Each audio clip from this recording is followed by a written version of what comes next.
नमस्कार दोस्तों, स्वागत है आपका रामायण के नेक्स्ट एपिसोड में। आज हम देखेंगे कि दशरथ जी की मृत्यु हो गई है और रानियां कैसे विलाप कर रही हैं। कौशल्या और सुमित्रा महाराज को देखकर तथा उनके शरीर को स्पर्श कर नाथ कहकर चिल्लाती हुई पछाड़ खाकर पृथ्वी पर गिर पड़ी। फिर शोक से दुर्बल आंखों में आंसू भरे हुए महारानी कौशल्या महाराज दशरथ का सिर अपनी गोद में रखकर कैकेयी को उपालभ देते हुए बोली, हे निर्दय एवं नियम विरुद्ध आचरण करने वाली कैकेयी, महाराज को परलोकी वासी बनाकर तुम्हारा मनोरथ पूर्ण हो गया। अब तुम निष्कंटक राज्य भोगो। राम तो मुझे छोड़कर वन चला गया, पतिदेव स्वर्गवासी हो गए। दुर्गम पथ में साथियों से हीन पथिक की भांति अब मुझे जीने की इच्छा नहीं है। देवतुल्य अपने पति का परित्याग कर कौन स्त्री जीवित रहना पसंद करेगी। हाँ, कैकेयी अवश्य जिएगी, क्योंकि उसने अपने धर्म का त्याग कर दिया है। अपने पति का आलिंगन कर विलाप करती हुई उस तपस्विनी कौशल्या को व्यवहार कुशल मंत्रियों ने वहां से हटाया। मंत्री लोगों ने तेल पूर्ण पात्र में महाराज के शव को रख दिया, जिससे शव बिगड़े नहीं। तदंतर वे वशिष्ठ आदि गुरुजनों की आज्ञा से अन्य राज्य कर्मों को करने लगे।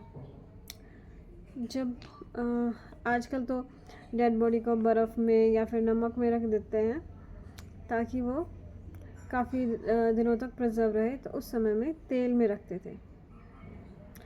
समयोजित कर्तव्यों को जानने वाले मंत्रियों ने पुत्रों के बिना महाराज का अंत्येष्टि संस्कार करना उचित नहीं समझा, अतः उन्होंने महाराज के शरीर को तेल पात्र में रखवा दिया। लोकपति महाराज दशरथ के स्वर्ग सिधारने पर उनकी सब रानियां भूमि पर पड़ी रुद्र कर रही थी। इतने में ही अंशुमाली अपनी किरणों समेत अस्त हो गए और अंधकार से आवृत रात्रि उपस्थित हो गई। रात्रि के व्यतीत हो जाने पर सूर्योदय के पश्चात राज्य कार्य में सहयोग देने वाले अधिकारी एवं ब्राह्मण वर्ग सभी लोग एकत्र हुए।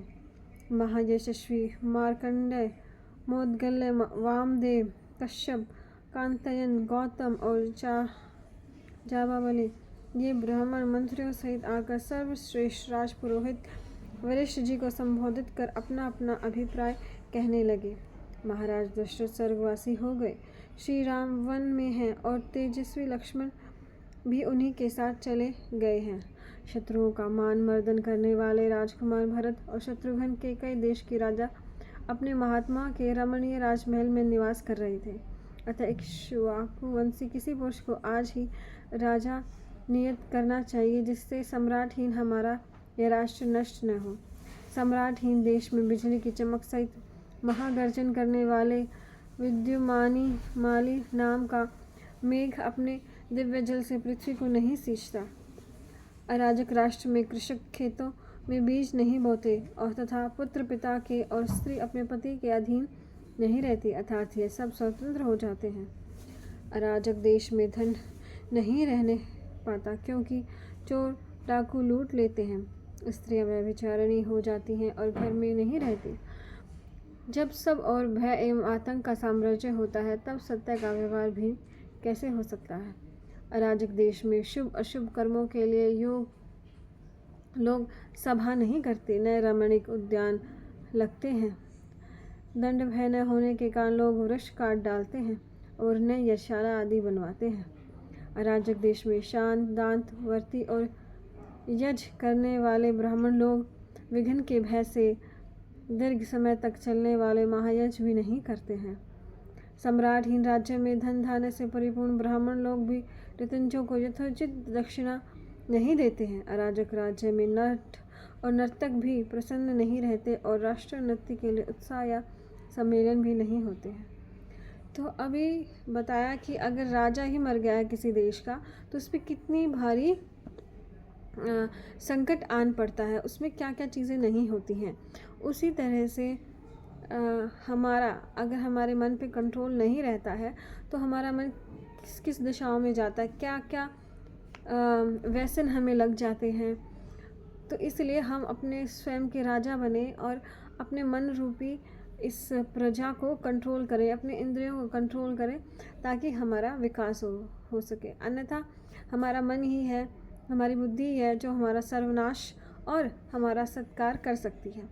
इसलिए अपने राजा बने और इसे अपनी शक्ति बनाएं। नरपतिहीन राज्य में लेन देन अथवा क्रय विक्रय करने वालों में विवाद उपस्थित होने पर मुकदमों के ठीक निर्णय नहीं होते हैं। अराजक देश में कथावाचक उत्तम कथाएं कहकर कथा प्रेमियों को संतुष्ट नहीं करते हैं। अभी देखिए, अभी हम जिस समय में रह रहे हैं उसे कलयुग क्यों कह रहे हैं? उसमें सारी ये चीज़ें हो रही हैं, राइट। पेड़ कट रहे हैं, स्त्रियाँ व्यभिचारिणी हो रही हैं, पुरुष भी व्यभिचारी कर रहे हैं, कोई सच नहीं बोलता है, चोरी डाक के सब हो रहे हैं। तो ये कलयुग ही है, राइट। अराजक राष्ट्र में कुमारियाँ स्वर्ण आभूषणों से अलंकृत होकर क्रीड़ा करने के लिए सायका वाटिका में नहीं जाती, वरना चोरी हो जाती है। अराजक राष्ट्र में विलासी लोग शीघ्रगामी यानों पर आरूढ़ होकर अपनी स्त्रियों को साथ ले वन विहार के लिए नहीं जाते हैं। अराजक राष्ट्र में कृषक और गौओं की रक्षा करने वाले धनवान लोग सुरक्षित नहीं रहते। अब बताइए, गौओं की भी रक्षा नहीं हो रही है, वे लोग अपने घर के द्वार खोलकर सुख से सो भी नहीं सकते। अब कहीं भी जाओ, नीचे तक भी जाओ, ताला लगाओ, हर चीज़ पे ताला लगाओ, वरना चोरी हो जाएगा। अभी आपने सुना होगा SBI बैंक में, बेंगलोर में ही, जो लॉकर में हम अपना सामान रख लेते हैं, वहाँ से आपका सोना और हीरे मोती के जो हार है वो भी चोरी हो रहे हैं। बताओ, अब लॉकर में भी नहीं रख सकते अपना सोना, आप चोरी हो रहे हैं।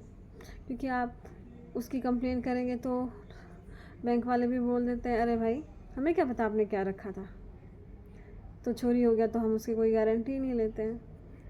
तो इस तरह से कलयुग है, इसमें कुछ भी हो सकता है। अराजक राष्ट्र में 60 वर्ष की अवस्था वाले लंबे लंबे दांतों वाले हाथी घंटों को टटराने होते राजमार्ग पर चल सकते हैं।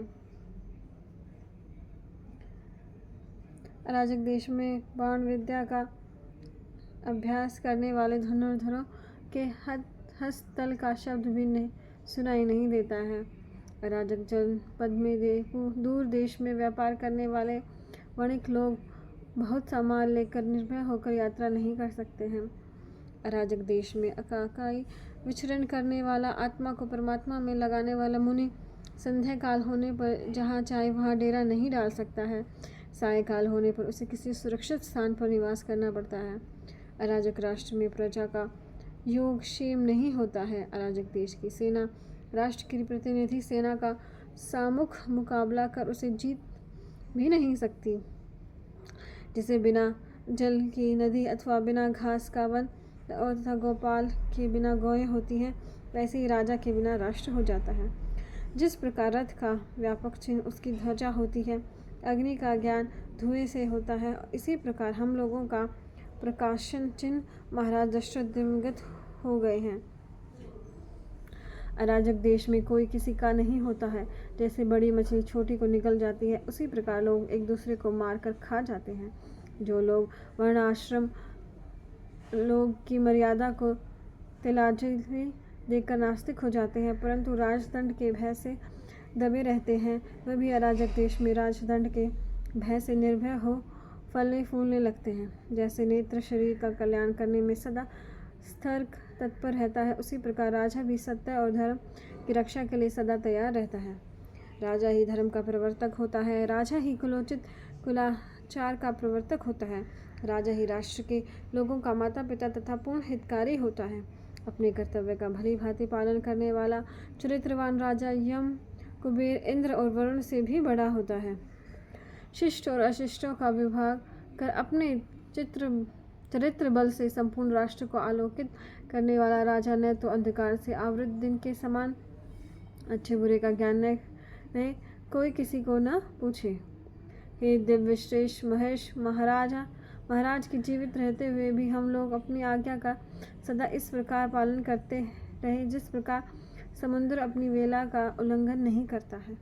हे दिव्य श्रेष्ठ, आपके प्रति हम लोगों का आज तक जो व्यवहार रहा है उसे देखकर यह राज्य जो राजा के न रहने के कारण वन के समान हो रहा है, इसे पुनः नगर के रूप में प्रणीत प्रणीत करने के लिए किसी इक्ष्वाकु वंशी अथवा अन्य किसी को शीघ्र ही राजपद पर अभिषिक्त कीजिए।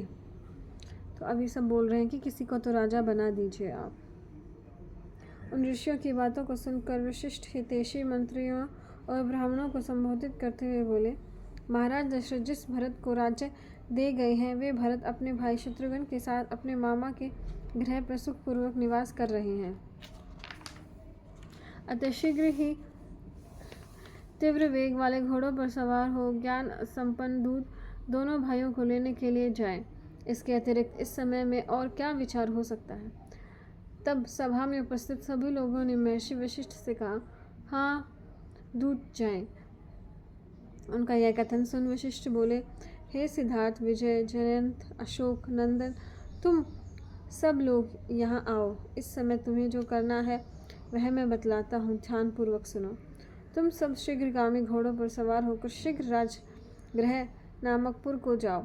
वहाँ शोक रहित होकर भरत को मेरा संदेश देना। पुरोहित और सब मंत्रियों ने आपसे कुशल कहा है और साथ ही यह भी कहा है कि तुम शीघ्र यहाँ से अयोध्या के लिए प्रस्थान करो, क्योंकि तुम्हारे द्वारा कोई आवश्यक कार्य कराना है।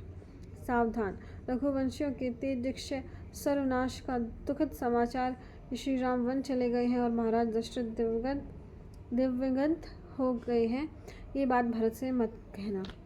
तो ये प्रथा आज भी चली हुई है कि कोई अगर दूर गया हुआ है तो उसे ये नहीं कहते हैं कि तुम्हारे पिताजी की डेथ होगी, तुम जल्दी घर आओ।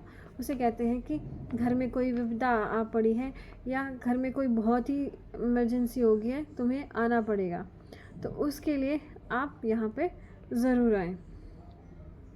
तो इस तरह से बुलाते हैं ताकि जो आने वाला है वो अपना सफ़र अच्छे से सुखपूर्वक करके आ सके। कैकेयी राज अश्वपति और भरत के लिए इन रेशमी वस्त्रों और बहुमूल्य सुंदर आभूषणों को लेकर तुम शीघ्र यहाँ से प्रस्थान करो। महर्षि वशिष्ठ के वचन सुन वे दूत यात्रा की आवश्यक सामग्री तथा पाथ्य मार्ग का भोजन आदि और महर्षि वशिष्ठ जी की आज्ञा ले शीघ्र ही वहाँ से चले गए। स्वामी की आज्ञा पालन में तत्पर वे लोग मार्ग में अनेक प्रकार के सिंह, व्याघ्र, हिरण तथा हाथियों को देखते हुए उस लंबे मार्ग पर चल जाते थे। थके हुए घोड़ों वाले उन दूतों ने उस लंबे मार्ग को तय करके शीघ्रतापूर्वक गिरिव्रज राज्य गृह नामक कैकेयी राज के श्रेष्ठपुर राजधानी में प्रवेश किया। अपने स्वामी का प्रिय करने वाले रघुकुल की रक्षा के लिए तथा उसी वंश के व्यक्ति को राज्य प्रदान कराने के लिए बड़े आदर के साथ वे दूत शीघ्रतापूर्वक उसी रात में गिरिराज नामक नगरी में प्रविष्ट हुए। तो इस तरह से वो वहाँ पर पहुँच गए हैं भरत जी को समाचार सुनाने के लिए। तो आज के लिए इतना ही। कल हम देखेंगे कि भरत जी को संदेश दिया गया है। नमस्कार।